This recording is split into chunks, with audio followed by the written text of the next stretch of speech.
Leaders from 9 southern European nations are demanding the EU to get its act together on migration and asylum, as yet another shipwreck tragedy unfolds off Libya's coast. These leaders met in Malta and issued a clear message. It's time to shore up efforts to stop departures from North Africa.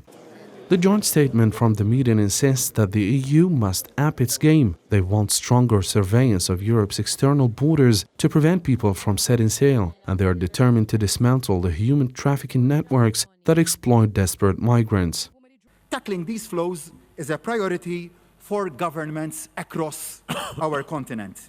As the Med9, we recognize the need for a sustained and holistic European response.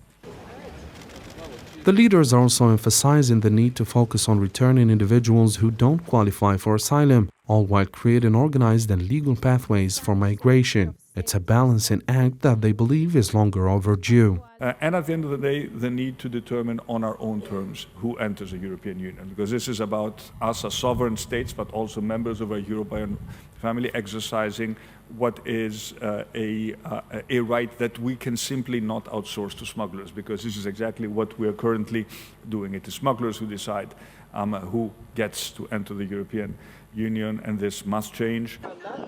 The urgency couldn't be more pressing. In fact, the EU is teetering on the edge, facing a deadline to approve a comprehensive migration and asylum reform. If they don't act soon, the whole system could unravel.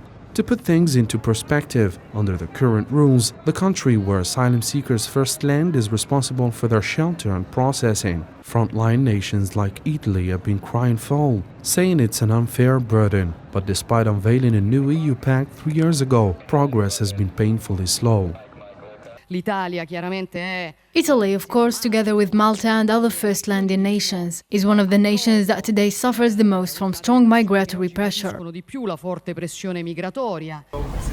The leaders meeting in Malta are leaving no room for delay. They're calling on EU member states to ramp up negotiations and strike a deal before the legislative term expires.